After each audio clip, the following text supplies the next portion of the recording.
Search engine optimization. Getting your site ranked higher in the search engines. Introduction. Search engine optimization, or SEO, is the process of optimizing your website so the search engines will rank it higher in their results when people are searching for the types of information that you offer. In other words, making your website appear to be more relevant for the topic than all your competitors' sites, at least in the eyes of the search engines. There's a ton of information out there about how to get your websites ranked higher, and there are a ton of companies that offer these services as well. Some of those companies and some of the techniques are less ethical than others, with some being downright unethical. These companies use techniques that break the terms of use of the search engines, as well as possibly doing things that cross legal lines. You want to avoid these so-called black hat techniques, whether you're working with an SEO company or doing all the work yourself. These methods will work in some cases, sometimes extremely well, but they're short-term strategies. Eventually the search engines are going to figure it out, and they'll most likely de-index and even blacklist your website.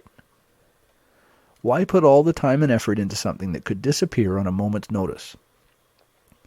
In this report, we're going to cover some of the most important things you can do when optimizing your website, all of which will fall into the white hat category of SEO. So let's dive in. Why do you need SEO? To people who aren't familiar with the concept, SEO sometimes seems a little bit unnatural. The idea of creating content and adding certain things to your website purely to rank higher in the search engine seems like an artificial process.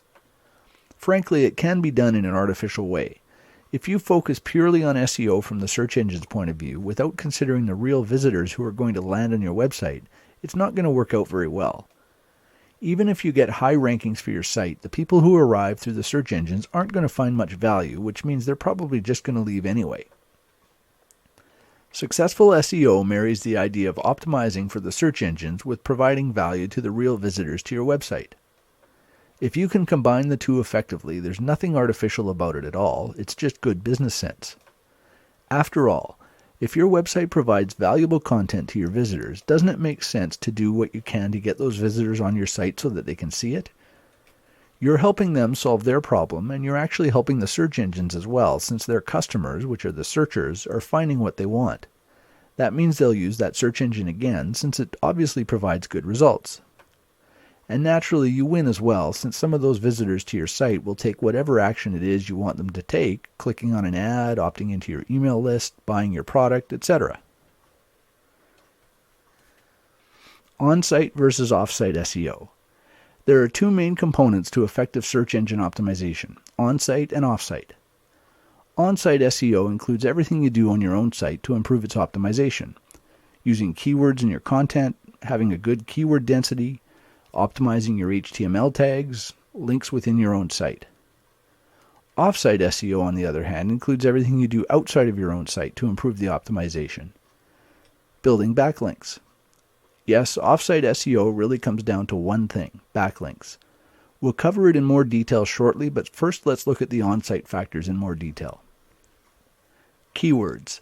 When you optimize your website, what you're really doing is optimizing each individual page on the site and doing so for specific keywords on each page. For example, let's say your website is about dog training. You might have pages on puppy training, dog training methods, and dog training collars, to name a few. Each page will have a specific keyword that you want to optimize for. The puppy training page will be targeting the keyword puppy training. The dog training methods page will be targeting the phrase dog training methods, and so on. On any given page, you want to rank as high as possible in the search engines when someone searches for that keyword. So if someone searches for puppy training, that page on your website would rank near or at the top of the results. These keywords can be identified using a tool like the Google Keyword Tool or other applications like Micro Niche Finder or Market Samurai. You should always be working from a keyword list when you're optimizing your website, otherwise you may be targeting keywords that nobody's actually searching for. For instance, if you have a page on your website about your company's brand of dog training collars, optimizing for that specific keyword, say XYZ training collar, may not be very effective if nobody ever searches for it. Once you know what keywords you want to optimize for, you should start creating pages on your website for each of them, each optimized for different phrases. Some pages might be able to target more than one keyword phrase, mind you. You might have keywords like dog training collar and most effective dog training collar, for example. If you optimize a page for most effective dog training collar, it encompasses the other keyword as well, so when you optimize for the one, you're automatically optimizing for the other. The first thing you should do to optimize your content is to include the keyword itself. You don't want to overdo it and use it too many times, which is known as keyword stuffing, but you should use it a few times. It's a good idea to target a 1% to 2% keyword density, meaning for every 100 words on the page, your keyword should be used once or twice. HTML tags. Another important place to use your keywords is in the HTML tags on your page. This includes tags like the title tag, meta tags, H1, H2, H3 tags, and so on. The title tag is the most important of them all, so make sure you use your keyword once in the title tag as close to the beginning as you can. You should also include the keyword in the meta description and keywords tags. These aren't particularly important, nothing like they used to be, but they can still have a very small impact. It doesn't really take much effort to include them, so it's a good idea to do so. When you write your meta description tag, there's another important thing to remember. Most of the search engines, Google in particular, often use this tag as the description in the search results. So you want to write a description that makes sense to a real visitor and preferably write it with a good call to action that will convince the searcher to choose your site out of the list of results. If you have a good description, you can sometimes get more clicks at position 2 or 3 than the site in the first position if its description isn't as effective. The other tags that should include your keyword if possible are the H1 tag and possibly H2 and H3 if it doesn't push your keyword density too high, and the image alt tags. If you're building your website in a tool like Dreamweaver, you can manage these tags manually as you design each page. If you're using WordPress or some other type of CMS or content management system, they most likely have a plugin that will handle this for you, such as the all-in-one SEO plugin for WordPress. Links within your own site. We're going to discuss backlinks in just a moment, but backlinks don't all have to come from other sites.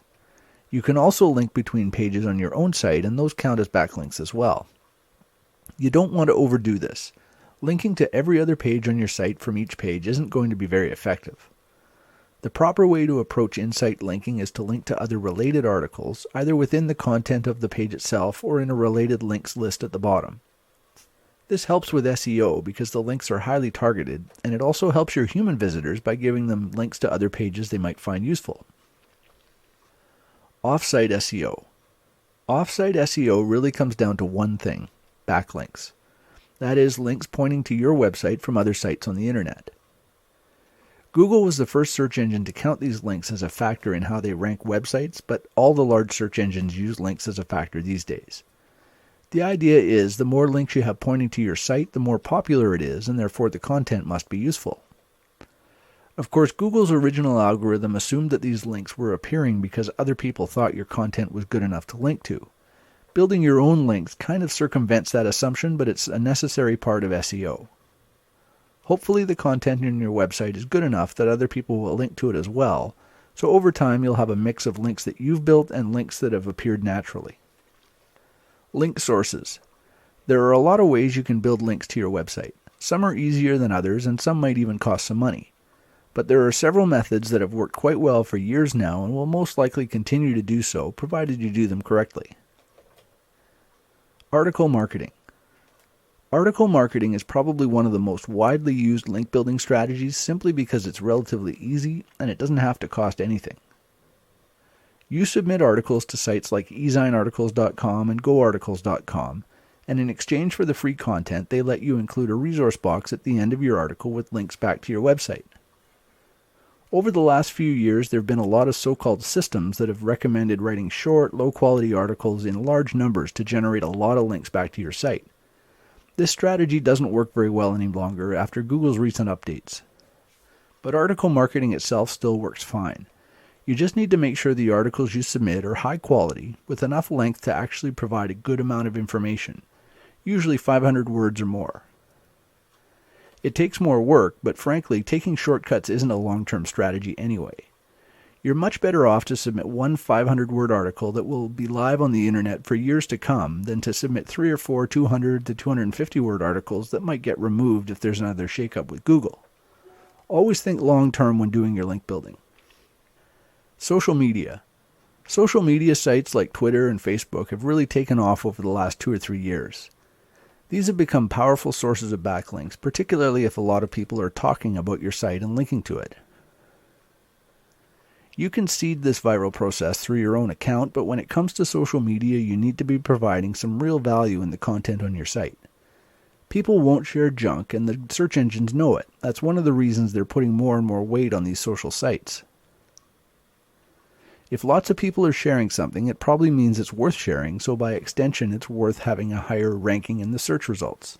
At the moment, Facebook and Twitter are the two most powerful social media sites, but this is an area that can change pretty quickly. MySpace is a good example. Until Facebook came on the scene, MySpace was the 800-pound gorilla, and now hardly anybody ever mentions them anymore. Keep an eye out for new up-and-coming social media sites. If you see one that seems to be getting some traction, like Google Plus is at the moment, get yourself signed up for a profile and become active there as well. The sooner you get started, the better, since you'll have an established presence when the majority of people start signing up. Social bookmarking. Social bookmarking is another way to generate backlinks to your websites. It's similar to social media in some ways, but it's not quite as effective. The best way to use social bookmarking is to create some buzz for new posts on your site. Until your site builds some authority with the search engines, it can take a little while for new content to get indexed. Creating some social bookmarks pointing back to your site can be a good way to get content indexed faster, and getting indexed is the first step to getting ranked. Free hosting. There are lots of places that you can get free hosting, such as blogger.com, wordpress.com, and squidoo.com. You're not building your own websites on your own domains in these places. Instead, you're leveraging their authority in the search engines for backlinks to your site. You can build pages or websites or lenses on these type of sites that include links back to your own websites. Some of them, like squidoo.com, will even let you include an RSS feed, so every time you post something new on your site, those other pages get updated with the new links. It's never a good idea to use free hosting for your money site, the one that ultimately makes you money, but they're perfect for building links back to those sites. Some of the most effective free hosts include wordpress.com, blogger.com, squidoo.com, scribed.com, and devhub.com. Link exchanges. Link exchanges are considered old school with most internet marketers. These were originally direct swaps of links, usually found on a recommended links page or something similar. You would post a link to another site on that page, and the other site would post a link to yours on their links page. These type of link exchanges stopped being effective years ago, but that doesn't mean that link exchanges don't work anymore. You just have to be smart about it. You might swap content with another site, so you post their article on your site along with a resource box link, and they do the same for you. Or you can do a 3- or 4-way link swap. You link to site number 2 links on to site number 3, and then site number 3 links back to you. Blog commenting. Blog commenting can also be a very effective way to generate backlinks. Plus, if you do it effectively, you can even generate some direct traffic back to your website. The idea is to comment on other blogs in the same market as you and include a link back to your website from there. If you comment on popular blogs, you can wind up with a valuable link down the road a bit, since the pages on that site could wind up with really good page rank. It's important not to comment spam, however. Don't just leave useless comments like, "Wow, great post," and read the blog post and add value with your comment. If you focus on a handful of blogs and comment regularly, it can also be a good way to get noticed by the higher profile bloggers in your market. And if you write insightful posts on your own blog, they might even drop by and comment on yours every once in a while. The link in your blog comment can come in a couple of ways. When you leave a comment, most blog platforms ask for your name and a website URL. When the comment goes live, your name will be hyperlinked to the URL that you enter. Some people recommend using keywords as your name to get good anchor text links in your comments, but I don't agree. How likely is your comment to get approved when it's coming from someone named Dog Training Methods? Most bloggers will just delete those type of comments. Even if you use your own name, you're still getting a link to your site. And if you really want to get your keywords in there, try something like John the Dog Training Guy Smith. Some bloggers will still delete this, but it's got a better chance of approval at least. The other way you can get backlinks through blog commenting is through a WordPress plugin called Comment Love. Any blogs that use this plugin will add a link to the most recent post on your site to the end of your comment, assuming your website is a blog as well. Sites that use this plugin are obviously aware of the value of a backlink, so they're often good sites to target since they're more likely to accept your comment, assuming it adds value, of course. Paid links. Another way to get backlinks is to pay for them. There are services like textlinkads.com and textlinkbrokers.com that sell links on behalf of other websites. You can choose the page rank of the page your link is on, and in some cases you can even buy site-wide links, putting a link to your website on every page of their site.